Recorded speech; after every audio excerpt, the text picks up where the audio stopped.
Bienvenue dans le Culture Mag, le meilleur endroit pour savoir ce qui se passe ici et là-bas sur la scène des arts et des spectacles. Émission spéciale aujourd'hui à l'occasion de l'avant-première très glamour du film Qui donne. Nous recevons toute son équipe, de Bar Raffaeli à Kev Adams, en passant par Sasson Gabay, Lionel Abelanski et Emmanuel Nakache. Restez avec nous, nous vous emmenons sur le red carpet. Hi, I'm Bar Raffaeli and you're watching I24 News. Merci d'être fidèle à I24 News. Merci à vous d'être sur le plateau. Emmanuel Nakache, Lionel Abelanski, Elodie M, Raymond Amselem que nous allons recevoir dans quelques instants. Hier donc c'était l'avant-première du film, une avant-première énorme, colossale. Je vous propose, avant d'entrer dans la discussion, de regarder le reportage qu'a fait pour nous David Gombin. Paillettes et tapis rouges hier soir au Cinema City de Glilot, au nord de Tel Aviv, en Israël. Du beau monde pour l'avant-première de Qui donne, le dernier film d'Emmanuel Nakache. Photographe, journaliste, fan, une vraie cohue. Objectif, interviewer, photographier, parler aux stars, israéliennes et françaises toutes confondues. Bar Raffaeli, Kev Adams, Sasson Gabay, Amos Tamam, un casting international. Mené de main de maître par Emmanuel Nakache qui fait l'adhésion dans son équipe. C'était super, moi j'aime beaucoup Manu, c'est un mec super cool, ça a été très agréable de travailler avec lui. J'étais très content de travailler avec lui. J'ai collaboré avec lui et le gros du travail était de bien comprendre le scénario. Emmanuel, c'est un garçon, le meilleur garçon que j'ai pu rencontrer dans ma vie. Il a un bon cœur, il sait parler, communiquer avec les gens. L'expérience était très agréable. Après un cocktail pour le moins agité, la projection a commencé dans une salle conquise d'avance avec un réalisateur aussi ému que pour ses 13 ans. Ça me renvoie il y a plus de 30 ans. Ce garçon qui à l'époque rêvait de faire du cinéma. Donc je peux dire, quand je vois ce poster aujourd'hui, le petit garçon que j'étais est très ému. Qui donne est en salle en Israël, on lui souhaite un succès international. Je vous vois sourire parce que vous étiez dedans, vous n'êtes pas vu, donc une petite réaction sur ce reportage. Moi, si vous voulez me faire pleurer, vous avez réussi. C'est un peu émouvant. Mais c'est très justifié ce que Sasson et Amos disent sur Emmanuel. C'est vraiment très très justifié. C'est quelqu'un de très bien et qui s'est fait tout seul, je crois en plus, parce que c'est pas. Il a appris le métier sur le tas. Moi, c'est le deuxième film que je fais avec lui. Et il est épatant. Justement, on va en parler. Lionel Abelanski, vous êtes venu en Israël, pas exprès pour ça, mais presque. Est-ce que vous avez découvert quelque chose de nouveau, à nouveau, avec cette avant-première ? Non, à part le balagan, que j'aime beaucoup. Mais non, j'ai pas appris grand-chose de nouveau. C'était une plus grosse avant-première que pour le premier film, qui était le Syndrome de Jérusalem, qu'on avait fait ensemble. Mais je trouvais que c'était très joyeux et que c'était à l'image d'Israël. Vous attendiez à ça hier soir, Emmanuel Nakache ? Non, je m'attendais à ce qu'il y ait du monde, à ce qu'il y ait de la presse, à ce que ce soit joyeux, mais ça a dépassé toutes les attentes qu'on pouvait avoir en couverture presse, en folie des paparazzi, des photographes. Et puis l'accueil a été très très chaleureux. Oui, ça se sentait. Ouais. Alors, on va rappeler, Emmanuel Nakache, l'histoire du film Qui donne. En 2010, des agents du Mossad sont accusés d'avoir assassiné un ponte du Hamas à Dubaï, Mahmoud al-Marbrou, et vous en avez fait une comédie. Est-ce que c'était votre façon à vous? Alors c'est un film qui est entre Usual Suspect et Les Pieds Nickelés quand même. Est-ce que c'est votre façon à vous, Emmanuel, de traiter, de regarder l'actualité israélienne, la folie israélienne, vous qui êtes un franco-israélien? Cette histoire-là en particulier, quand je me suis réveillé ce jour-là, comme tout le monde, avec les photos de ces agents du Mossad, a priori pris en flagrant délit à Dubaï par le caméra de sécurité, ça avait l'air d'être une histoire, d'être une comédie écrite... balancé à la presse pour que quelqu'un en fasse un film. C'est avec les fausses moustaches, les mêmes paires de lunettes pour tous les agents. Et au début, j'ai essayé d'en faire quelque chose de sérieux. Et au fur et à mesure, je me rendais compte que j'avais beau essayer, j'écrivais quelque chose qui était plus une comédie qu'un film d'espionnage. Et donc, c'est peut-être un petit peu le recul, le regard que j'ai sur la culture israélienne, sur les événements quotidiens ici. Et ce qu'il faut dire, c'est que c'est pas un film qui se moque de l'assassinat, mais qui traite un peu en dérision le traitement de l'affaire. Il je peux pas trop en dire parce non, on que peut pas en dire parce que si on révèle après, voilà. Mais c'est vrai que c'est une comédie à rebondissement et à clé aussi. Ouais, c'est un peu. Moi, quand je l'ai lu, j'ai le souvenir de me dire que c'est un Ocean Eleven à l'israélienne. Un peu. Vous avez une relation très particulière tous les deux. Je vous propose de regarder un sujet qu'a réalisé encore David Gombin sur votre travail, Emmanuel, et sur vous, Lionel. Vivre le moment. Emmanuel Nakache saisit toute l'ampleur de cette phrase en émigrant en Israël. Laissant derrière lui une carrière dans la finance, il tente d'accomplir son rêve, réaliser un long métrage. En 2008, avec son complice Stéphane Belaïch, il présente le syndrome de Jérusalem, non sans avoir effectué auparavant un chemin de croix pour réunir les financements nécessaires. Dans ce road movie burlesque et délirant, au casting franco-israélien, Lionel Abelansky joue un fonctionnaire du ministère des Finances frappé par le syndrome de Jérusalem. Il se prend pour un prophète et va se retrouver embarqué dans un voyage initiatique à bord d'un taxi collectif volé et entouré d'une joyeuse bande de personnages. Une façon de partir à la quête de sa propre identité. Le cinéma, un bon moyen pour Emmanuel Nakache de dévoiler d'autres aspects de la société israélienne, loin des bombes et des tanks. Lionel Abelansky, on est très content de vous recevoir sur le plateau de i24 News. Très content d'être là. Dans ce film qui donne, vous êtes un genre de trafiquant de pilules Viagra et également consommateur sexuel compulsif. Et oui, un peu tenancier, un peu Madame Claude, mais qui est un peu décalé en fait par rapport à ce milieu et qui donc se retrouve engagé dans cette aventure. Par un ami qui est joué par Tomer Sisley. Par Tomer Sisley. Est-ce que vous suivez Emmanuel, quoi qu'il vous propose? Je pense, oui. Parce que Pourquoi? Parce que c'est très bien, parce qu'il a énormément de qualités, aussi bien humaines qu'artistiques. Et que, en plus, je trouve que dans ces deux histoires, il mélange ces deux cultures. Et chaque fois, le syndrome de Jérusalem, je trouvais que c'était vraiment une vision d'un type qui fait son alia et qui se prend Israël dans la figure. Et puis là, comme il y a ces personnages qui avaient des passeports étrangers, donc il a réussi à mettre de lui aussi dans ces deux vies, quoi. Et puis je trouve ça chaque fois très, c'est pas forcément écrit, souligné, mais je trouve ça très profond chaque fois.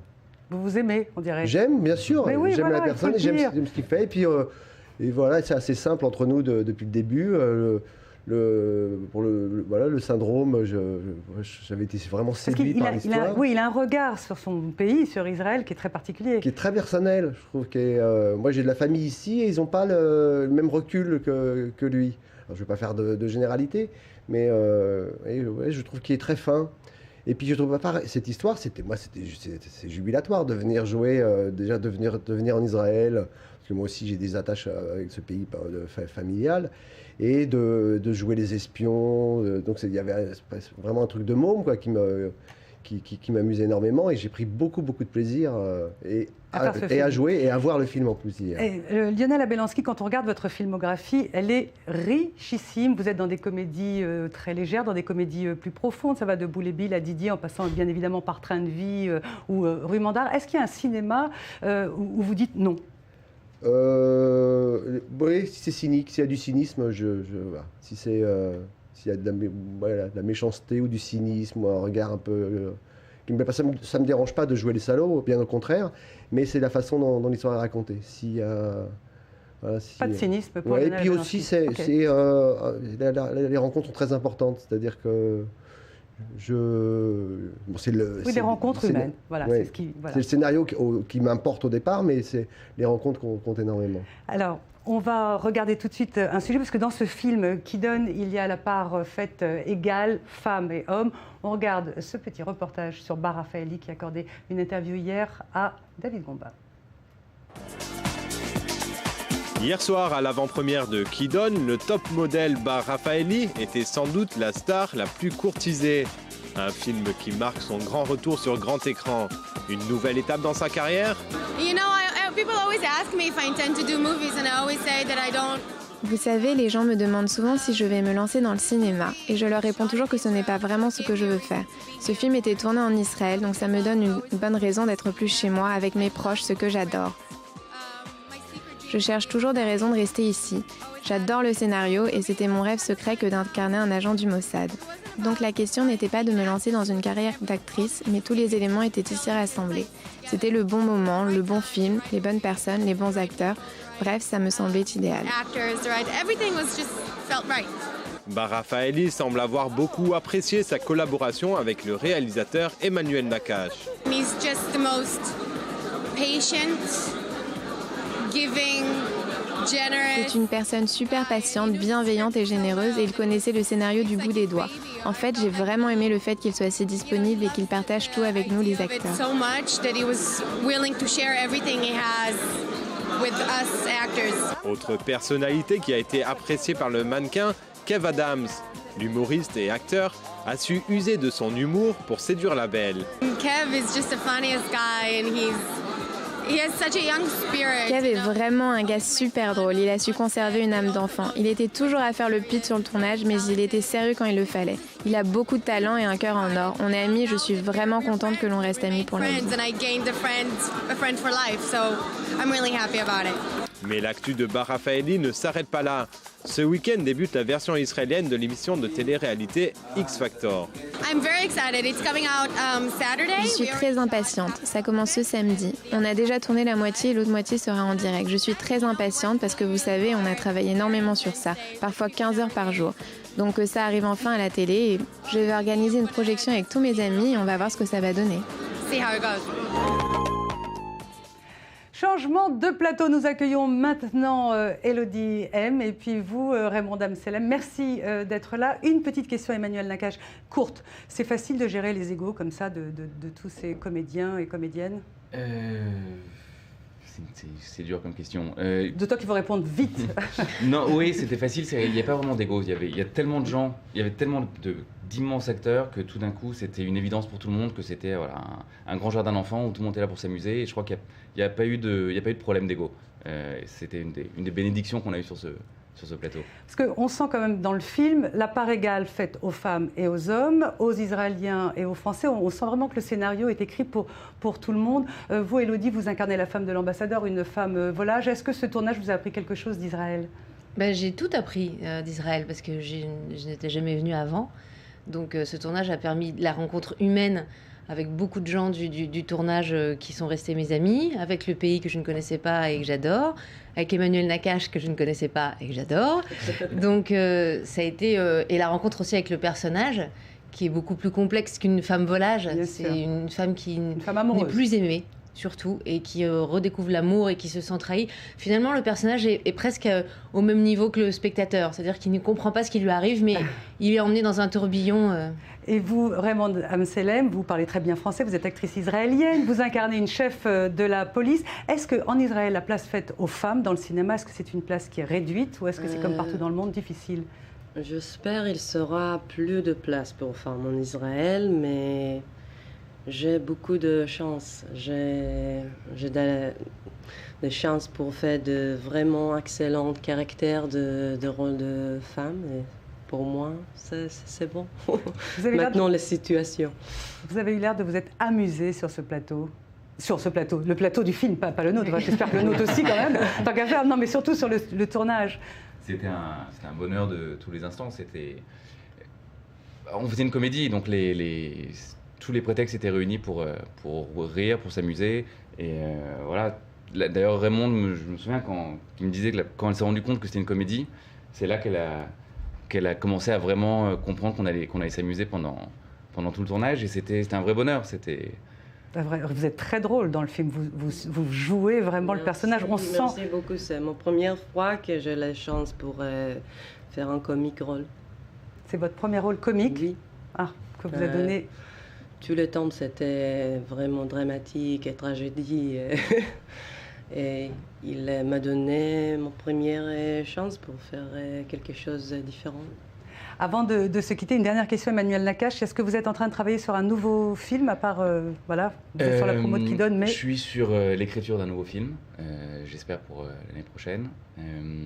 Et voilà, et depuis hier, on n'arrête pas de parler de peut-être enchaîner sur un autre Kidon si la chance nous sourit. Et voilà, vous voulez dire si les agents du Mossad refont quelque chose ou si l'actualité... Des histoires du Mossad à exploiter, à détourner, il y en a à tire-larigot, donc ça devrait pas être un problème. Non, si le public suit et a envie de revoir ces personnages, moi ça serait un bonheur, un vrai bonheur pour moi de travailler avec chacun des acteurs et des membres de l'équipe avec qui on a fait le premier. Très bien, écoutez, je vous remercie beaucoup, à vous tous, à toute l'équipe du film Kidon d'être venue sur le plateau. On souhaite tout le succès qu'il mérite à cette comédie.